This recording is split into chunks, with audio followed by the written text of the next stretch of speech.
नमस्कार विद्यार्थी मित्रांनो, स्वागत आहे तुमच्या आपल्या आवडत्या युट्यूब चॅनल मध्ये सक्सेस स्टडी पॉइंट मध्ये. कोणत्याही कॉम्पिटिटिव्ह एक्झाम देत आहेत आणि कोणतीही स्कॉलरशिप एक्झाम देत आहेत तर हे 30 टॉपिक्स तुम्हाला माहित असणं गरजेचं असतात. अगोदर आपण ऍडिशन करतो, पण ऍडिशनचे खूप सारे रूल्स आहेत. ऍडिशन मध्ये पण भरपूर जणांना प्रॉब्लेम येतो, तर ऍडिशनचे आपण रूल्स जाणून घेणार आहेत. व्हिडिओ शेवटपर्यंत बघायचा आहे आणि आवडल्यास सर्वांना शेअर करायला विसरायचं नाही. आज आपला पहिला दिवस आहे, आपलं पहिलं लेक्चर आहे. व्यवस्थित लक्ष द्या.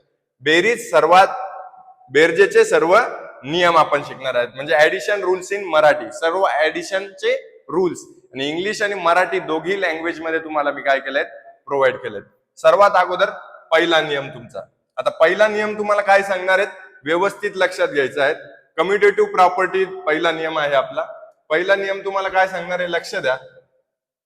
टाइप 1, क्रम बदलला तरी उत्तर तेच येतं. म्हणजे कम्युटेटिव्ह प्रॉपर्टी मध्ये काय म्हणतात, संख्यांचा क्रम बदलला तरी बेरीज बदलत नाही. करा 5 + 8 केलं, 8 × 5 किती होतात, 13. 8 × 5 किती होतात, इथे 2 आले, सॉरी. 8 × 5 किती होतात, 13. किंवा 8 + 5 केलं तर किती उत्तर येतं, 13. किंवा 5 + 8 केलं तरी उत्तर काय येईल, 13. म्हणजे हा या पहिल्या प्रॉपर्टीचा अर्थ आपल्याला कळतोय की काय, changing the order yields the same results.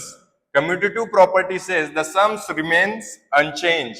म्हणजे काय, जर तुम्ही अंकांची अदलाबदल केली, म्हणजे मोठा नंबर मागे नेला आणि छोटा नंबर पुढे आणला, तरीही काही फरक पडत नाही. ऍडिशन मध्ये पडत नाही असं म्हणतोय मी, फक्त सबट्रॅक्शन मध्ये पडतो, पण ऍडिशन मध्ये पडत नाही. ही आपली काय सांगते, पहिली प्रॉपर्टी सांगते. आणि ती कोणती प्रॉपर्टी आहेत, कम्युटेटिव्ह प्रॉपर्टी आहेत. याचे एक्झाम्पल पण आपण पुढे घेणार आहोत. व्यवस्थित लक्ष द्या फक्त तुम्ही. दुसऱ्या याच्यात गट बदलला तरी तेच येते. म्हणजे असोसिएटिव्ह प्रॉपर्टी मध्ये काय सांगितलं आहे, संख्यांचा गट बदलला तरी बेरीज बदलत नाही. आता गट बदलला म्हणजे कसा बदलला, लक्ष द्या. व्यवस्थित जाणून घ्या. नोट्स वगैरे काढत राहा, नोट्स काढायला विसरू नका. ठीक आहे, लक्ष द्या. आता बघा, 2 + 3 + 4 किंवा 2 ला आपण काय केलं, इथे बाहेर काढलं आणि 3 + 4 केलं. म्हणजे पहिले या दोघांची बेरीज. आता 2 + 3 काय होतात, 5. + 4 किती होतात, 9. 2 + 3 किती होतात, 4. हे 5 आणि हे 4, 9. तरी आता इथे काय, 2 + 4 आणि 3 किती होतात, 4. 5, 6, 7 आणि 7 आणि 2 किती होतात, 9. म्हणजे काय की changing the grouping yields the same result. म्हणजे ग्रुप जरी बदलतोय आपण, ब्रॅकेट जरी पहिला, सगळ्या प्रोसेस जर ऍडिशनच असेल, सगळ्या याच्यामध्ये जर ऍडिशनच करायची असेल आणि ग्रुप बदलला तरीही काही फरक पडत नाही. हे लक्षात घ्यायचंय. ग्रुपमध्ये काही फरक पडत नाही, त्याला म्हणतात असोसिएटिव्ह प्रॉपर्टी. संख्यांचा गट बदलला तरी बेरीज बदलत नाही. हा बेरजेचा दुसरा नियम. कळालं. आता काही काहींना येत असेल, काही काहींना हे सोपं वाटत असेल, पण लक्षात ठेवायचं. आता शून्याची बेरीज, आयडेंटिटी प्रॉपर्टी. शून्याची बेरीज, कोणत्याही संख्येत जर 0 ऍड केला, ही खूप महत्वाची. कोणत्याही संख्येत 0 जर ऍड केला, म्हणजे 15 + 0 उत्तर तेच येतं, म्हणजे तोच नंबर येतो. 15 + 0 15. कळालं. कोणत्याही संख्येत जर 0 आपण ऍड करतोय तर उत्तर काय येतो, तीच संख्या येत असते. काही काही जण काय करतात, 0 लिहितात अजून पण लक्षात घ्यायचंय की आयडेंटिटी प्रॉपर्टी आपल्याला काय सांगते की कोणत्याही संख्येत तुम्ही जर 0 मिसळवला तर उत्तर काय येतं, 0 नाही येत, 15 येतं, तोच संख्या येते.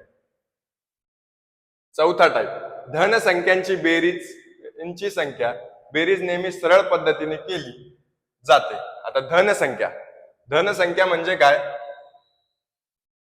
याची जर तुम्ही बेरीज करताय, धनसंख्या म्हणजे काय, पॉझिटिव्ह नंबरची जर तुम्ही बेरीज करताय, म्हणजे 12 + 8 किती होतात, 5 ने 20. 12 + 8 किती होतात, 20. तर धनसंख्या, the addition of positive number is always perform using the direct method. म्हणजे ऍडिशन जेव्हा करतायत तुम्ही धनसंख्यांची, पॉझिटिव्ह इव्हन नंबरची, तर तेव्हा काय करतात, ते मोठा नंबर पुढे आणि छोटा नंबर मागे. नेहमी लक्षात ठेवायचंय, ऍडिशन मध्येच नाही, प्रत्येक जो आपण सोडवणार आहेत त्याच्यामध्ये ऍडिशन असो, सबट्रॅक्शन असो, मल्टिप्लिकेशन असो, डिव्हिजन असो, एक सवय कॉमनली लावायची. कॉमनली कशी की मोठा नंबर नेहमी पुढे आणि छोटा नंबर नेहमी खाली. मोठा नंबर वरती, छोटा नंबर खाली. ऍडिशन पासूनच सवय लावा, म्हणजे सबट्रॅक्शन, मल्टिप्लिकेशन, डिव्हिजन मध्ये तुम्हाला अडचण येणार नाही, हे लक्षात घ्यायचंय. मोठ्या संख्यांचे बेरजे उजवीकडून डावीकडे बेरीज करा. एका रांगेतील बेरीज 10 किंवा त्यापेक्षा जास्त असल्यास हाताचा कॅरी. आता कॅरी ऑन ऍडिशन आहे. जेव्हा ऍडिशन करू तेव्हा आपण करायचंय. पण अजून एक नियम सांगतोय की काय करायचंय, उजवा हात म्हणजे तुमचा उजवा हात इकडे, मग इकडून आपण ऍडिशन सुरू करायची. आता नंबर्स लिहिण्यामध्ये पण काही विद्यार्थी चुकतात. नंबर्स कसा लिहायचा आहे, आता खाली ऍडिशन मध्ये लिहायचं आहे, कसं लिहायचं बघा. तुम्हाला हे सोपं वाटत असेल, पण लक्ष द्यायचं आहे नंबर्स लिहिण्यामध्ये सुद्धा काही मुलं इकडून नंबर्स लिहिण्याला सुरुवात करतात डाव्या बाजूने, पण नाही, उजव्या बाजूने सुरुवात करायचं. आणि जेव्हा हातचा येतो तेव्हा पण उजव्या बाजूचा नंबर खाली लिहायचा आणि डाव्या बाजूचा नंबर वर लिहायचा. कळालं? शब्दांची बेरीज ओळखणं जाणार. आता बघा, जेव्हा तुम्हाला वर्ड प्रॉब्लेम येतात तर तेव्हा तुम्हाला कळलं जातात की वर्ड प्रॉब्लेम मध्ये बेरीज कशावरून करायची. एकूण असेल, मिळून असेल, सर्व मिळून असेल, बेरीज असे शब्द असतील तर, असे शब्द जर असतील तर तुम्हाला कळायचं की याच्यात काय आहेत, या वर्ड प्रॉब्लेम मध्ये काय करायचे आहेत, बेरीज करायची आहे. कळालं? आणि इंग्लिश मधून काय आहेत, कीवर्ड्स आहेत, काय आहेत, ऑल टुगेदर, टुगेदर, टोटल, हे शब्द तुम्ही याच्यात लक्षात ठेवायचे आहेत. कळालं व्यवस्थित? आता याच्यावरचे आपण काही एक्झाम्पल्स बघूयात. आता एक्झाम्पल्स मध्ये काय काय सांगितलेले आहेत, इंग्लिश मधून पण दिले तुमच्यासाठी आणि मराठी मधून पण दिले. इथे पॅसेज आहे. आता 12 + 8. आता आपण लिहितो 12 वरती लिहायचं मोठं, 8 काय करायचे, खाली लिहायचे. आता बघा, 8 मी इथे नाही तर इथे लिहिलाय, म्हणजे उजव्या बाजूला येतात. 2 आणि 8 किती होतात, 10. 8 आणि 2 किती होतात, 8, 9, 10. मग आता 10 आपण असं लिहितो तर युनिट प्लेस एकक स्थान म्हणजे उजव्या बाजूचा नंबर लिहायचा खाली आणि डाव्या बाजूचा लिहायचा वरती. मग इथे काय आलं, 1 आणि 1 2, म्हणजे 12 + 8 किती होतात, 20 झालं तुमचं आन्सर.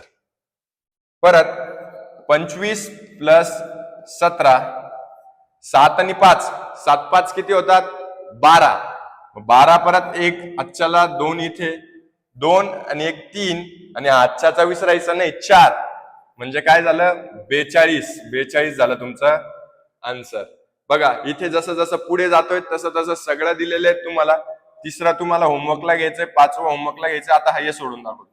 135 + 248, 8 5 किती होतात, 13, 1 आजच्याला 3 इथे, 4 आणि 3 7, 7 आणि 1 8, 2 आणि 1 3, म्हणजे 383 झालं तुमचं आन्सर. याचं उत्तर काय, 383. बघा, अशा प्रकारचे तुमचे एक्झाम्पल्स आहेत. आता हे एक्झाम्पल्स मी भरपूर सारे तुम्हाला दिलेले आहेत. हे एक्झाम्पल्स काय करायचे, तुम्ही सोडवायचे आहेत. हे एक्झाम्पल्स जर तुम्हाला पाहिजे असतील, तुम्हाला जर सोडवायचे असतील आणि तुम्हाला जर ह्या पीपीटी स्लाइड्स वगैरे पाहिजे असतील तर तुम्ही काय करायचंय, मला 9172278378 याच्यावर मला संपर्क साधा. आणि काहीही तुम्हाला गरज वाटली की दादा आम्हाला हे चेंजेस हवेत, अजून याच्यात बदल हवायत, अजून याचे एक्झाम्पल्स बाकी आहेत, आम्हाला याच्यात अडचण येते, तर सगळे ह्या नंबरवर तुम्ही मेसेज करा, सगळे सॉर्ट आउट होईल. आणि व्हिडिओ आवडला असेल तर चॅनलला सबस्क्राईब करून घ्या, बेल आयकॉनलाही प्रेस करा, म्हणजे पुढचा व्हिडिओ लवकरात लवकर तुमच्यापर्यंत येण्यास सोयीस्कर होईल. धन्यवाद.